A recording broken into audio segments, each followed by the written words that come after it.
Welcome to Good Morning Hospitality, your one-stop shop for the latest news, noteworthy trends, and thought-provoking discussions across the industry. From hotels and short-term rentals to all things travel and hospitality, you'll find each episode equips you with the information that you need to start your week. Join us on Good Morning Hospitality every Monday, wherever you get your podcasts.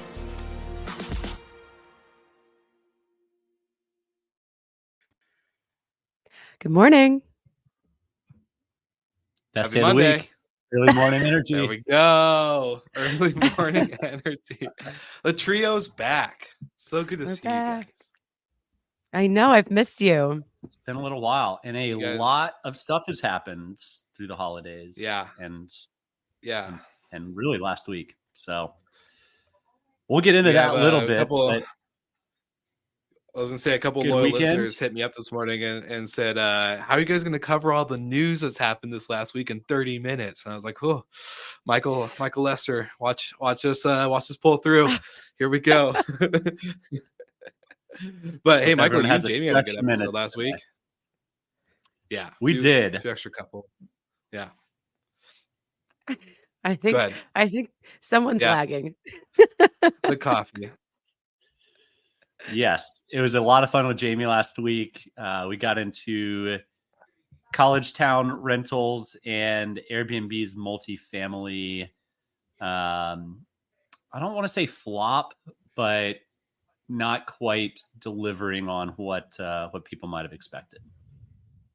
So Yeah, I thought that was really interesting. It'll be because the program has actually been going on for so long. It'll be now that they've had this other push. I'm kind of curious to see maybe in a year what that looks like and see if their Florida projects are panning out. yeah, I mean, I still have high hopes for that model in general, but we'll see. Only time will tell. Execution is everything. Exactly. Agreed. So Well, for the first episode back together, am I lagging that bad? I feel like I'm lagging pretty bad, guys. I'm so sorry. Dang it. Go ahead, Michael. You take the wheel. So we've talked about a lot towards the end of last year, the challenges and our predictions kind of around mergers, acquisitions. There hasn't been too many funding rounds announced lately.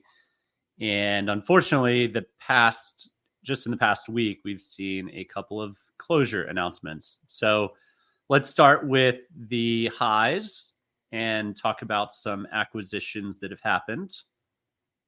Will? Definitely. And for any of our live viewers, let us know, one, where you're in from, and two, if you've heard some of these stories. We'd love to see where your pulse is at. But thankfully, I got to sit down with the one and only Steve Davis, who's a big fan of our show and a good friend of the network and all this other good stuff. Got to sit down with them in their Vancouver office, and it was super exciting to discover the acquisition of DACK.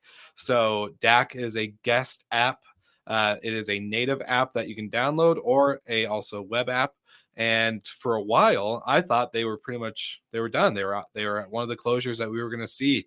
But to hear that they were, working in silence and just putting their head down and keeping the product going and building the business as much as they could, it was exciting to see the acquisition brought into Operto, as they already had a guest solution. So enhancing that product on the Operto side, building out kind of the wheelhouse of offerings that they can offer to operators. And yeah, so for anyone listening, there's a bonus episode from earlier this morning. It's pretty quick acquisition interview that I did with Steve Davis. Go check it out. Also go to goodmorninghospitality.com, read the article. It's got some fun little quotes in there from Mr. Davis himself. So congrats to the whole team over there. And if you have any exciting news to share with us, we're more than happy to put a megaphone on it and share it with the industry. So keep that in mind. Yes, Yeah. 100%. I feel like this really feeds into what we were talking about towards the end of last year, that we're going to start seeing these mergers where, vendors are trying to kind of shore up maybe the holes they have in their products by acquiring rather than building. So yeah, Steve was also I think our highest watched YouTube clip. So he's a star of the pod. Thank you With for that, continuing to give us He's content. definitely with that face, how could you not be on YouTube? So well, it's I think he deserves like a repeat guest award or something. He's been on Slick Talk like 1,000 times, on GMH a couple, so definitely makes his way through the pods, which is always exciting. And I think we're going to see a lot of acquisitions like this throughout the year where vendors might be running up on capital themselves and then seek a bigger partner or acquisition target to roll them in, whether it's a pure acquisition, an acqui-hire, whatever. I think we're going to see a good bit of those on the vendor side this year for a number of reasons, but if nothing else, a lack of funding into this space, especially on the tech side and probably on the management side as well. So, and then what we'll see for those that are unsuccessful in getting acquired is going to be what happened with both Here and Frontdesk. So we can get into each of those individually. Here was a platform that you could buy a vacation rental home or invest in one in as little as $100. I think they bought a couple dozen properties and couldn't make it work. I don't know if that was, I don't know how you don't make it work when you're owning the properties yourself and other people paid for them. But my guess is they tried to hire too much internally before realizing how few heads are necessary to manage 24 properties. But I know we'll probably dive into Frontdesk a lot more, but thoughts on Here before we move on? Yeah, there's a lot of these companies that have popped up to make the fractional ownership a reality. And I do think, I mean, obviously I haven't seen their P&L, but I think it is kind of a common mistake to overhire some expensive talent, and your payroll and like your housekeeping are like your biggest costs. And so if you didn't have the revenue to support that right out the gate, I think that's just, I think the lack of a short-term plan to profitability is probably what gets them. Like, going back to what we've talked about a lot of times, there was this idea, like, as long as like profitability is a later problem to think about, it was like, how do you get this up and running? And as we've talked about also, that's shifted. So that's I think that's probably where the trap they fell into.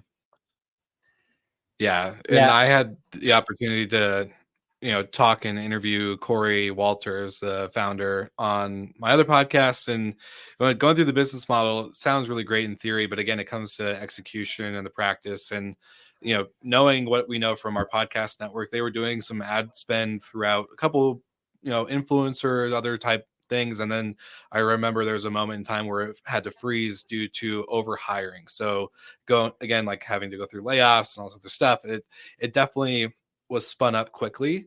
And this model of fractional ownership, when you're investing the property and managing it, I think, there's kind of it could be a good and bad thing. And obviously what we're seeing in this case definitely ended up being, not the best scenario for them, especially in the market with interest rates that were going. They were buying some pretty expensive properties that were not able to draw the returns. So shout out to Jamie Lane and AirDNA, because that data could really help you, I think, understand like the actual potential for an investment property. I think we need to start calculating into more. Not only is it a good deal, but is it actually cash flow positive? Is it operational? Is it going to be able to provide a good P&L individually as a property, not as a portfolio? Well, this is just an example of what's happening to like a lot of homeowners, what we're seeing where people bought a home in 21 or 22 expecting those same kind of returns, and that's just not the universe we're living in. So this is just kind of playing out in a different way, but this is happening to a lot of people who came in at the high and are now being confronted with reality. Yeah, and Yeah. what's strange is, or bad, I guess, is that we saw so many companies like this spin up starting in 2021. So Mm-hmm. buying at record highs, prices plus record high interest rates for the past decade or two. So I'm sure some can make it work. I think if you're already an operator and you can just kind of flip a switch and fold these into existing operations, that's a lot different than building a company specifically around it. But yeah, I mean, it's one of two that happened last week, and I'm sure one of many that will happen this quarter and even more following the rest of this year. Definitely. And before we move on to the next one, I want to say what up to Oliver out in Minneapolis. And of course, Christopher and Derek, thanks for tuning in the live, guys. We want to know, what are you seeing if you have properties out there? Are you seeing the best ROI in returns, or how is that playing out? Because would love to see if it's not just, companies like here that are struggling. I know personally, my mom and dad sold my childhood home. They had to do a 1099 or whatever the exchange was. I forget what that whatever thing is. And they bought their property out in Florida. And now, they're not doing great like they were earlier, but they're not doing as bad where they're in the red. But it's still, they're definitely seeing the shift. And I get text messages from my dad and parents saying like, "Hey, why aren't we making as much money anymore?" It's like, oh, well, you're in probably the highest supplied state, with not I as feel much their demand pain. anymore. So yeah. As someone, we do like a company, we have town halls and have always a Q&A section, and we were talking about like going over the revenue year over year. We did like some high level financials, and someone was like, "Why don't we just raise the rates?" And we're like, "Why don't we just raise the rates?" That's I wish that was the button that solves all of this. Amen. Logic, right? Amen. Yeah.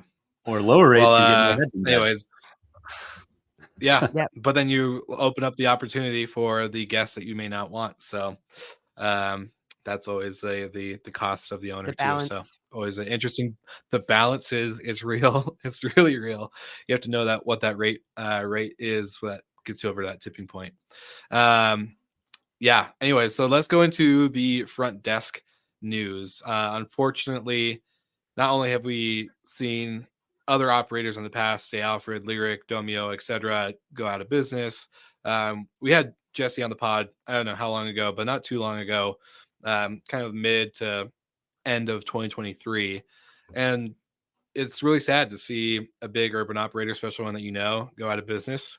It's not great for the industry, obviously. And it's also not great for everyone impacted. Jesse put a lot of years into front desk, a lot of time and a lot of years and a lot of hustle. So it's unfortunate to see the closure of a big operator with over 1,000 properties or 1,000 units. So yeah, what are your guys' thoughts? Brandy, I feel like you should start us off because you are an urban operator, but Michael seems eager too. So Yeah, I'll let Michael go. Well, I figure Brandy would have even more color, so I'll just say we hate to see it, especially to a guy like Jesse, who was, in my mind, probably the most tech forward of the urban operators. No offense, Brandy.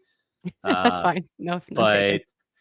Yeah, it's a bummer to see things like that happen to people that you call friends. And at the end of the day, it's business. He was at it for quite a while. One of the early guys in the trend setting space, and then ultimately could make it work. And that is business. Sometimes it just can't fit together in a way that you want it to, or the economy changes. Yeah, I think that's, I mean, this, Jesse and the whole front desk team, like they're just great people. So it's always, sad to see this happen, especially when you know just how hard the team works. And, as an urban operator, every time someone closes, it does feel a little like, because it's just more examples of our business model that aren't working out. But I also have to say, I mean, they were in business for a long time. I mean, I think at least 8 years, maybe longer. And so that's not a bad run. I think one of the things that I tried to remember when I was looking at this is that businesses fail all the time. Almost like, what is it? The statistic, like 90% of startups fail or something. So this isn't necessarily a failure. They were in business for a long time. They raised a lot of money. They had a solid business for a while. And in the end, the economy changed, the investing environment changed, travel environment, all these things changed, and they weren't able to figure out the right way to reorganize the puzzle. But that doesn't necessarily mean it was a total failure. It just means that it didn't, have a lot of longevity. But there's a lot of people who have tried to start a business and they didn't make it nearly as far. And but I think that this is it's not necessarily a wake-up call, because I think those of us in the urban space have known that like the mass release model is not, that arbitrage is kind of gone. So I think everybody is now trying to reposition their agreements and their models and trying to make sure that their company is positioned well to enter this like next era of travel and business in our space. Yeah, definitely. And I think when we were doing this show during COVID and even 2021, the COVIDpreneur was very a popular phrase where a lot of people got laid off, furloughed, all this other stuff, gone in a startup mindset, right? Like, I want to work for myself. I want to own my own destiny. And a lot of those businesses, I would say, Brandy, your statistic is probably pretty dang accurate, of 90% did not continue after a year. And last year, 2023, was the biggest year of startup death, basically.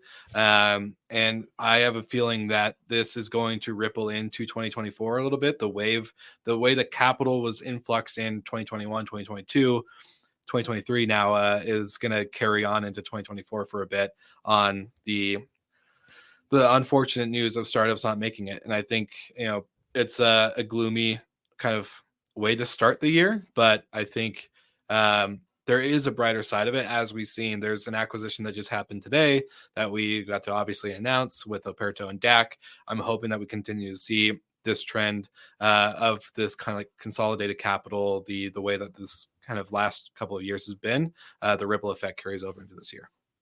Yeah, Hopefully. I think two big pieces to keep in mind.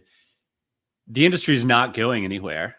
Plain and simple, like, the vacation rental industry is here to stay. It's not one of these industries that's at threat of, just totally upheaval, right? Some horse carriage maker is never coming back, right? People will always rent vacation rental homes.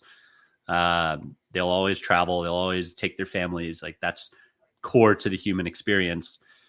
I think I've done Focusrite Young Leaders Summit a couple of times, and they always bring in these big successful travel execs who've taken their business to IPO or sold for hundreds of millions of dollars, and they all will share that their team was good, their business model was good, decent, whatever, but the biggest thing that they had on their side was timing. They timed the market well.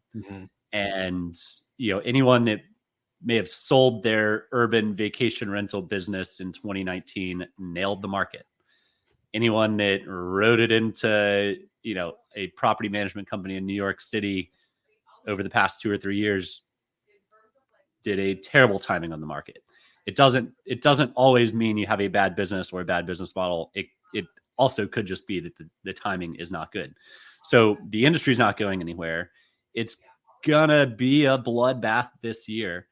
I really think it's not going to be pretty for the industry, but the industry's not going anywhere. The big will get bigger. The small will sometimes fade away.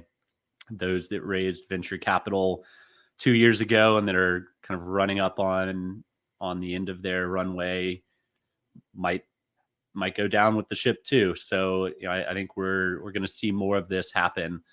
I hope we don't. I hope something fundamentally changes, but at the end of the day, the industry is not going anywhere. It's just a matter of who's gonna survive the next 12 months.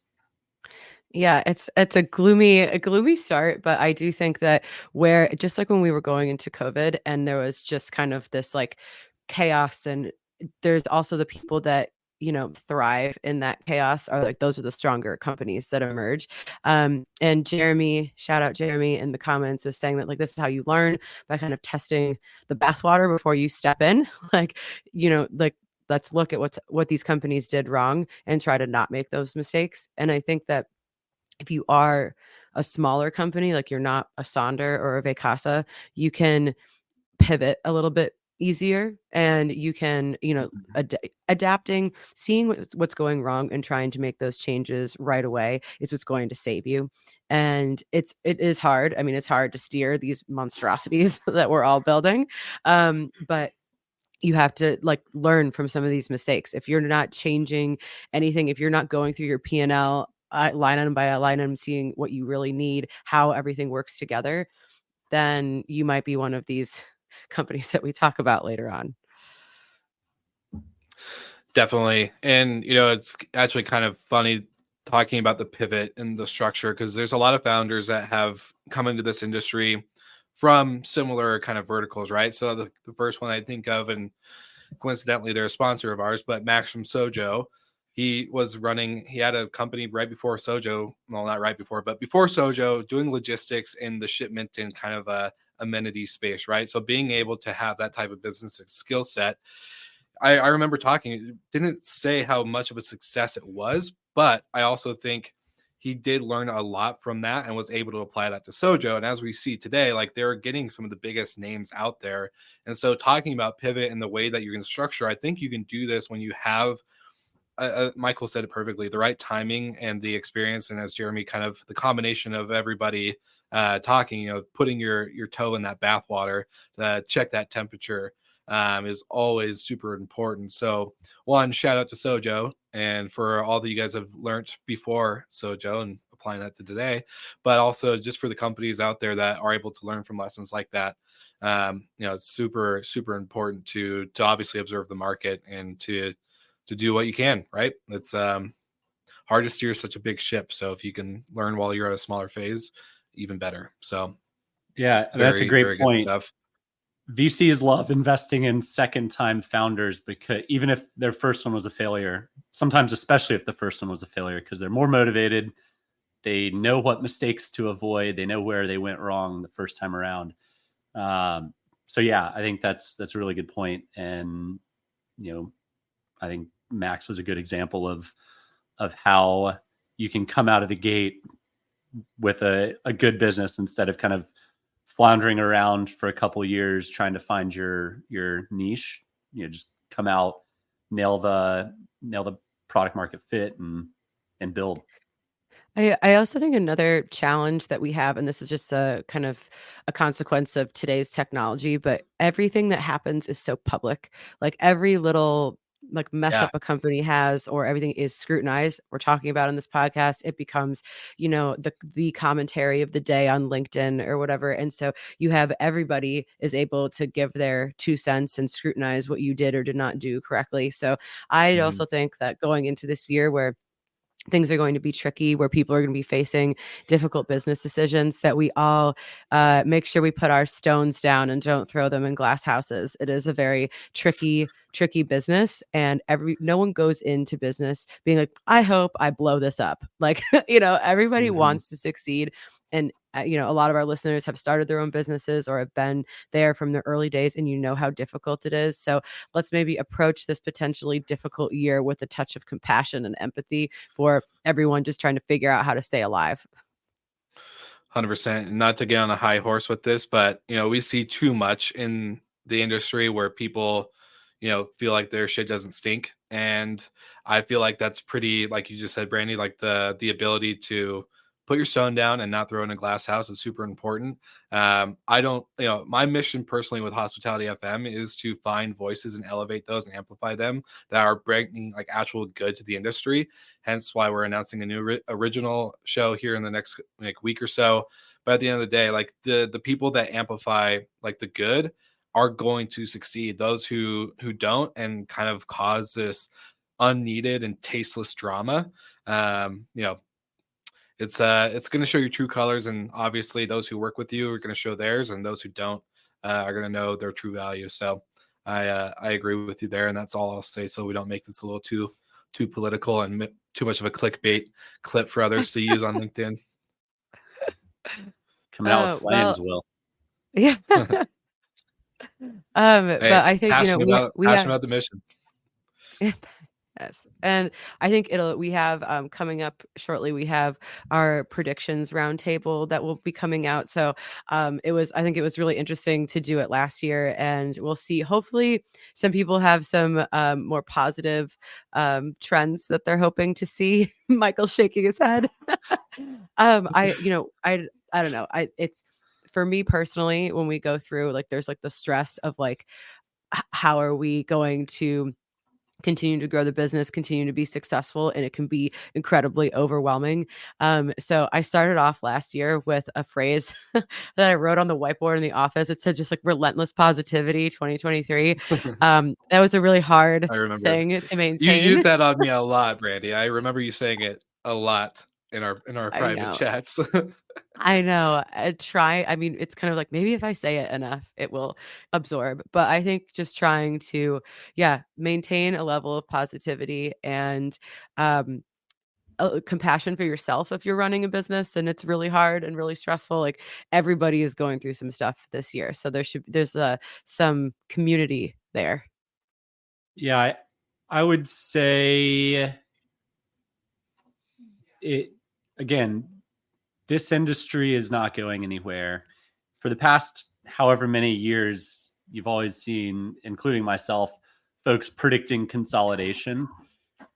Real consolidation is going to happen this year, and the big companies with great products and sound financials are really really going to grow. It's just going to be kind of at everyone else's detriment. So there's definitely going to be winners this year, people coming out feeling really, really good. If you're the best property management in your local market, you're going to clean up. If you're the best PMS, you're the best pricing tool, you're the best whatever, you're going to clean up because some of your competitors are going to go out of business. So there's certainly opportunity in everything. So I'm eagerly, anxiously awaiting what happens this year. Yeah. On that, I think before this episode, we were talking, one of my things this year is, just what you said, Michael, product this year is going to be so important. Product on the tech side, product on the operations side. Like not every home, not every multifamily building needs to be a short-term rental or a vacation rental. So let's make sure we have great product on the operations and the home economics, but also then the great product on the tech. So, seeing Operto acquire DACK, that's a great product. Like I've demoed DACK many times. It is a really clean product. I loved it. It was great.